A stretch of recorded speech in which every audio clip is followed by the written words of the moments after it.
Hi everybody. I love it. My iPad is telling me that I'm doing a live.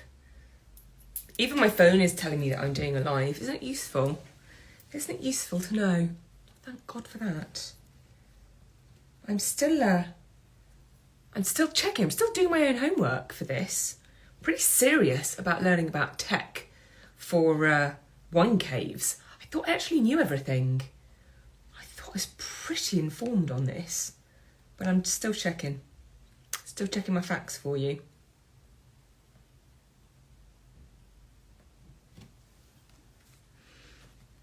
Hi, everybody. Hi. So, I think we're almost ready to start. Ask Abby questions for the Queen of Construction. My advice is free, but my taste is very expensive. And this week, this is the second part to do with building wine storage. Wine storage being... Do I need to explain it to you? I don't think I do. Also, let me just say I responded to the feedback that last week I wasn't wearing enough jewellery.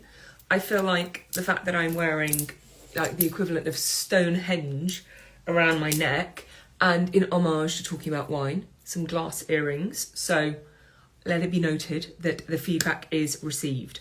So we are talking about technical solutions to wine storage. So this is something that you are going to have to invest some money into. Hello, Wendy. Wendy, you're fast becoming a firm favourite of the Ask Abby audience. So thank you very much for joining.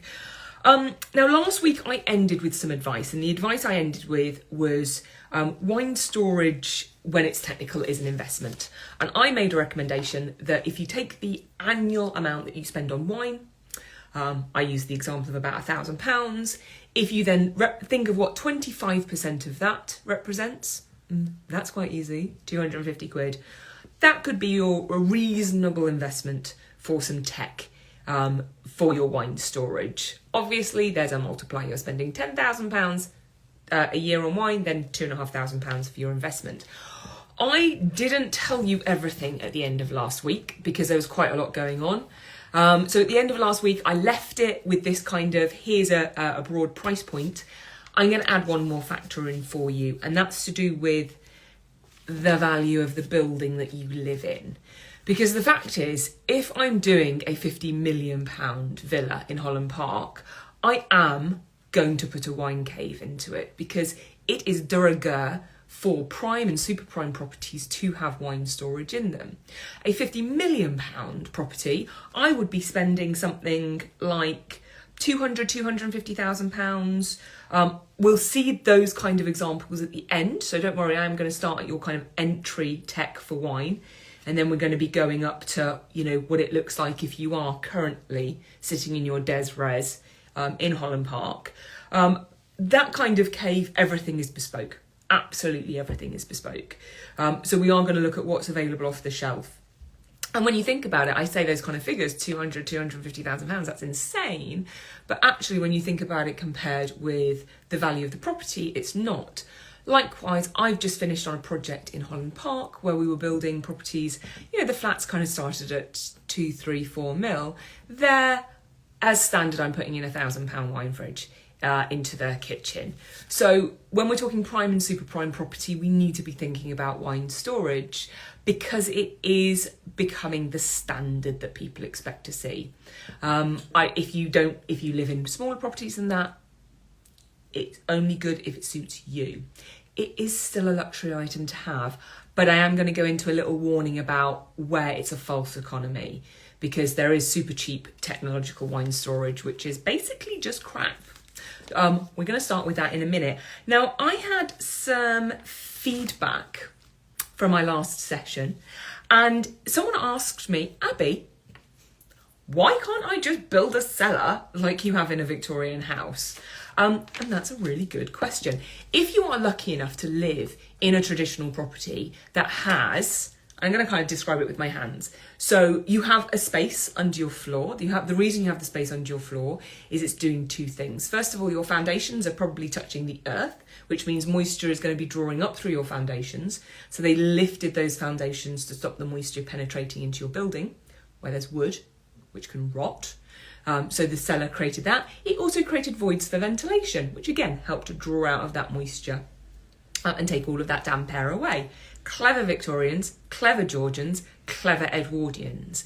If, however, you do not live in a traditional property and you haven't got an actual cellar, I now can't build you that space because of building regulations. I can't just put bricks onto bare earth. I can in an external setting, like I could build you that in a garden, but then you'd have the thermal irregularity, which we talked about in last week's Insta Live, so it wouldn't be any good for a wine cellar. But I can't build a basement like the Georgians and the Victorians and the Edwardians because of building regulations. I'm obligated to make sure that there is damp-proof, of course, that there is insulation. I don't need that level of ventilation. And if I am going to build a cellar, and I have literally just finished working on the biggest basement that's being built in London at the moment, a 27-metre deep basement, it's not going to appear like a cellar that you get with a Georgian, Victorian or Edwardian house. It's going to feel more like a car park because it's going to be a tanked concrete box, because that is what we're obligated to give to you now because of safety, because of building regulations, and to make it a usable space. If I've got a tanked concrete box, I can clad it in brick, I can make it seem old, I can put in all the clever plant that sits behind it to make it feel like a cellar, but sadly, I can't recreate you that cellar. That's why modern cellars, everything that I'm talking about, require lots of plant and lots of tech. And if you are lucky enough to have an original cellar, well, you can boast about it in this space, because I think this is a safe forum, but, don't boast about it too much. I haven't got one. Or maybe I live in it, because I live in a basement flat, so... Anyway, so going on, we're going to start right at the beginning. We're going to start our entry point wine storage. You're going to find, I'm going to show you little pictures. You know me, love showing you my pictures. Put together a little video. Okay, so these kind of things. This is like a glorified hotel minibar fridge. Sometimes they're designed to sit on a counter. Sometimes they're designed to fit in a cabinet. Look at this super slim one. And you might see them when you go to Magnet or Wren or Wix, the kind of entry point kitchens. Maybe even IKEA might even do some really small format. You may think, this is brilliant, this does exactly what I need. It's either described as a wine fridge, cooler or cabinet. In a second I'll just tell you the difference between that. But what I would say, I'm starting with a warning, guys. Do you remember I said to you that some of these are just crap? These are just crap. I've yet to find a small format fridge that is like this that actually has any kind of energy efficiency. Genuinely, and please prove me wrong.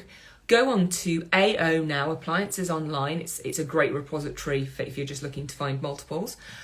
Go and look at its ratings. You'll find their G's and F's. They're really, really bad. These are pumping out more heat than the cooling that they're doing. They are unenvironmentally friendly. We don't need more heat on this planet. So I'm absolutely not recommending these. I'm going to stop sharing that. I dislike it so much. So even though it feels really, really tempting to buy one of those because their price point, you'll find a starting point for those around 200, 250 quid. It feels brilliant because you think, oh, I'm following Abby's rule. I spend £1,000 a year on wine. So I'll buy something for 250 quid. I'm not happy with those. So please, please, please, if you are looking at the smaller format, look at the energy efficiency. I mentioned there that there's wine fridges, wine coolers, wine cabinets. I'm going to kind of use those terms interchangeably, but let me just give a definition to you. A wine cabinet is designed for wine to be stored in. It's not designed to be regularly opened, you're in and out, you're looking for your wine. It is a place to store your wine that needs to be laid down, where you need to thermally control the environment, you need to control the humidity, so that's temperature, humidity. You need to make sure it's the right UV level, so it's not being damaged. So it's like a fancy cupboard, is a wine cabinet. Then you have a wine cooler that is doing one job, that has one cooling setting, and it is cooling your wine down to a drinkable temperature. So wine coolers are great if you like to have, for example, over the summer months, you want to have a wine fridge that is stocked with white wine, rosé, because you have lovely parties and you want to keep a small selection of wine. Wine cooler, brilliant, absolutely love it. Wine fridges tend to have two different settings. One would be the temperature that you'll keep storing white wine at, and then a slightly cooler temperature for you to be keeping, red wine at, and a slightly cooler temperature for you to be keeping white wine at. That lower temperature isn't necessarily the drinking temperature, but it allows you to transfer into a fridge for the matter of an hour, half an hour before a party, before a dinner party, whatever it might be. So you can drink it at that. So wine fridge, multiple settings. Wine cooler, one setting is just cooling it. Wine cabinet is just for storing. So I've kind of dissed the really, really little wine fridges.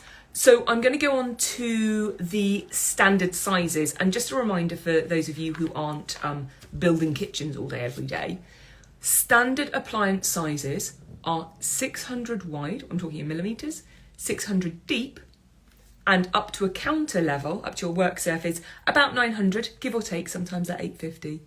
And then the taller ones, 1800, again, they vary ever so slightly, but the width and the depth tend to be uniform.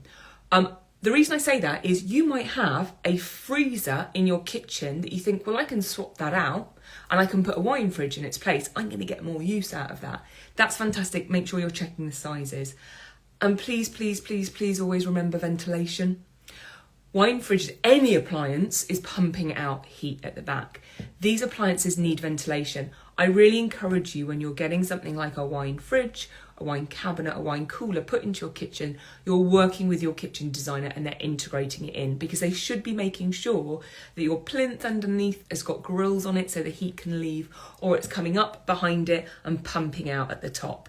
It can't just be retained. If it's just retained at the back, that heat is going to make that wine cooler, wine fridge work harder, which will reduce its life expectancy. And when I start talking to you about some of the prices of these, you'll be saying, I do not want it to fail after 5 years.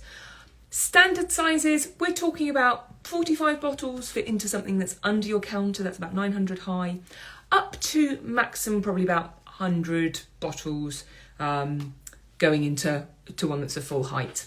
Obviously, depending on the height, does depend slightly differently. Price-wise, for those standard sizes, between 1,000 and 10,000, depending on the brand that you're going with. So immediately we are demonstrating that wine coolers and wine fridges are more expensive than standard refrigeration. The reason for that, they are a niche product. They are a niche premium product. So they come at a premium price. So we're already jumping up. We've jumped up from that kind of 200, 250 price entry point, which I've said, no dice. So I'm kind of recommending be looking at the kind of the £1,000. You might find something that's on off 900, 850, by a good brand, good energy efficiency, absolutely fabulous. But this is the ballpark that we're talking. Next, you've got, I don't need to show you photos of what a standard appliance size looks like. You know what appliances look like. I'm next going to talk to you about American style fridge freezers that have incorporated wine cooling units. For those of you who joined me last week, you'll know that I've got one of these. This is how in my small format kitchen I can fit wine storage in. These are becoming more and more popular, and I'm really, really glad for this, because this is then your integrated appliance all in one. What I would say with these American style fridge freezers with the incorporated wine section, check the depth of them, because they are starting to become outside of standard sizes. So we're starting to see them 750 deep, 800 deep. Remember, again, we need that void for the ventilation at the back as well. That's a problem if you're retrospectively putting this into your kitchen, because you've got to make sure that this appliance isn't massively sticking out compared to all the other units that you've got. If you are building your kitchen, and your kitchen designer should be able to do this for you, if they can't answer this, they're not a kitchen designer, they should be able to incorporate this. If you're doing it retrospectively, please just check about that depth that's in there. As said, these American style freezers, multitude of brands, Liebherr, LG, Gagnow. You'll find that they start at about £2,500 up to about £6,000, give or take. Always new stuff coming onto the market, always slightly different price point. Again, what are you learning from this? Standard American fridge freezer is £1,500. Bung a wine fridge into it, you're adding £1,000 onto it immediately. because it makes it a premium product. Having wine storage is expensive. What did I tell you? The advice is free, but my taste is expensive. I've got one of these, right? That was the point that I could afford. That was my level of what I found reasonable. Now, my dream, go with me guys, this is the dream. This is the lottery win for me. Or the inevitable success with my amazing media career. You know, whichever comes first. Better just keep buying lottery tickets. Are larger format wine storage. So wine fridges, wine coolers. Now here we're talking about, there's one particular brand that I love. I'm going to show you some images so you can see what I'm talking about. I think you'll realise why I've fallen in love with it. This is Sub-Zero. Sub-Zero and Wolf, they started off as an American company, and they've come across to Europe. You might recognise some of these, and I'm showing you. These are absolutely aspirational images. If you are opening up any high-end interior magazine, kind of World of Interiors, Condé Nast, you are seeing these kind of fridge freezers. These are large format, non-standard size wine fridges. Apologies, I said fridge freezers a second ago because I was looking at one of those. Some of them are customizable. So a lot of these here are shown in stainless steel, but you can get wrap on them to make them the exact same colour as the rest of your fridge, the rest of your kitchen, I should say. Because you are paying £10,000 plus for each of these. Heavy emphasis on the plus. Now, the one thing I would say, I know that that's not, obviously we're tapering here, aren't we? We started at £250, it feels accessible. And very quickly we're getting into Abby, you're joking territory. What I would say is these do retain their value. I use a brilliant company called the Used Kitchen Company. It does what it says on the tin. Do I need to explain it any further? Right now, they have got 3, I think, in stock. I don't know. They are not sponsoring this Insta Live. I don't know why I'm being so precise about it. Of the Sub-Zero fridges that I really like. That's on the screen right now. These are about 10 grand. That's just the wine section, not the fridge that's next to it, the fridge freezer that's next to it. Their used value is £7,500. So these items are incredibly desirable, and they do retain their value. I feel a little bit like a used car salesman as if I'm pitching this to you. Look, you've got to be in the realms of having a 100 grand kitchen to be really justifying a £10,000 wine fridge as part of it. But believe me, it's not difficult to get to that kind of price. And if you're in a property that is 3 million, 4 million, actually 100 grand on your kitchen isn't unreasonable. I know these figures seem insane, but it helps you understand why these items are available. Again, we're going to really, really niche suppliers here. And finally, I'm going to finish with, I do love, they're super sexy, aren't they? Sorry, I almost cancelled the Insta Live for a second. Stop sharing. Finally, we're going to go into wine caves. Now, what wine caves are, wine cabinets, bespoke wine rooms. That's probably, the last one is probably the most accurate. A bespoke wine room. Again, that's what it says on the tin, right? It is a custom built space for the storage of your wine. It is made up of insulated walls that need a quite substantial build-up. It has a false ceiling because it's got plant contained within it, which is constantly circulating the air. It's constantly maintaining the humidity. It's constantly maintaining the temperature. If it's a super fancy one, it's got different zones within it. And so it's ducting particularly cool air, particularly dry air into certain parts of it. It will have custom joinery included within it. It will have bespoke lighting, and it may even have some seating in it because it's super fancy. It needs somewhere for that hot air, anything that the heat or the moisture that's been taken out to be ducted to, so it will affect another part of the air of the building that it's in. So even a really, really small custom wine room, which is, let's say, 2 meters wide and 1 meter deep, so not much bigger than a wardrobe, you actually, with the build-up and the plant, you've got to consider that extra size. So if you are in the market for this and you're thinking, ooh, I've got a bit of space in my corridor, this is an ideal thing for me to have, please think about those build-ups. It does need to be insulated. You are basically building like a fridge, so it needs to have that level of build-up. In terms of quantity that you can fit in there, if you are, it's all linear because it's literally, it's against a wall or it's running. Every linear metre you have that's about 1600 high in terms of storage, again, we're talking about millimetres, that's about 180 bottles. 1 metre wide storage, 2 metres high. Wary of the height, by the way, we want to make it comfortable to reach. We don't really want to start getting to ladders when there's bottles. So 1 metre wide by 2 metres high, it's about 225 bottles. That is the most efficient way of storing. Once you start getting into displaying it, you're going to reduce that quantity. So in my example of the room that's 2 metres wide, that's a metre deep, so that's literally I can walk in and just see 2 metres, the maximum I'm going to be able to get in there is about 450, absolute max. So if you've inherited or you're wanting to build a collection that's in the region of thousands, you've got to be aware of this kind of size of space that you need to have around this. The prices of those caves, I started off by saying about 250k. Reality is you can start at 50. You can start at 50. A small room, you can get that for £50,000.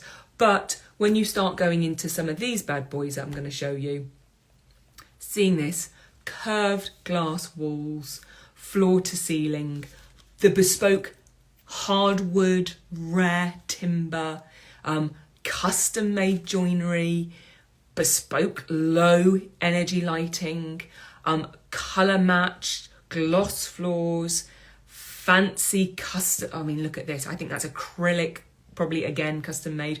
3 sides of glass, that means all the plants got to work harder. These things, they really start coming in at a much, much higher price.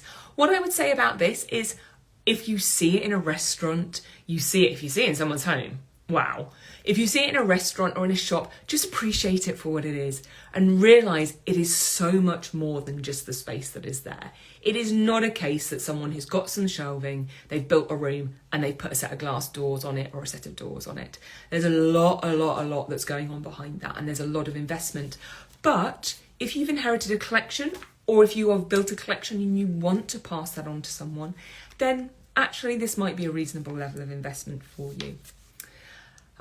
And so that is what we need to know about wine storage at the fancy end. I'm just going to throw some brands out there for you if you are thinking about looking. Liebherr is great, Swiss Cave. Dunavox is a really good quality in terms of tech, but actually price point quite accessible. Climadif, A Vintage, La Sommelier, Sub-Zero we talked about. So there is a range out there for you. Maybe it's on the dream list. Maybe it's on the vision board. Maybe if you have a £1 million house and you're thinking about selling it and you think, what do I need to do to optimise its value to make sure it's as luxurious as possible? Maybe some of this information is helpful. And there we go. Thank you, everyone. If anyone has any questions, you can feel free to ask them. You can always DM me. And you can come back next week. I'm going to be putting a call out for requests of what people would like to know about. Ask Abby, the Queen of Construction. I can see that Kat was just wanting to ask me a question. So, Kat, if you can super wickedly fast ask me, can you convert your amazing glass box extension into a wine cellar? I'm going to suggest no, that's not a good advice. Please go back to last week to see what I said about UV, about thermal difference, about humidity. But I mean, the reality is, if there are any more questions, I'm gonna be able to put the answers in this. Yeah, exactly. Rachel, as you said, looking differently at the options of having laid down wines for you. Yeah. And Rachel, look at last week's Instagram live, which is still on my Instagram feed, because this is part 2. So this is the tech, this is where the investment is. Last week I talked about the slightly more how you build it in a more accessible, more reasonable price, stuff that you can do yourself or you can engage a professional in. So there's a huge myriad of options here. I mean, I'm the queen of construction, so you can know which way I'm going. Thank you guys. Thank you all so much for joining. It's been a pleasure. Thank you for the waves, the hearts and all that kind of stuff. And I am going to see you next time on Ask Abby. Thanks, guys. Bye.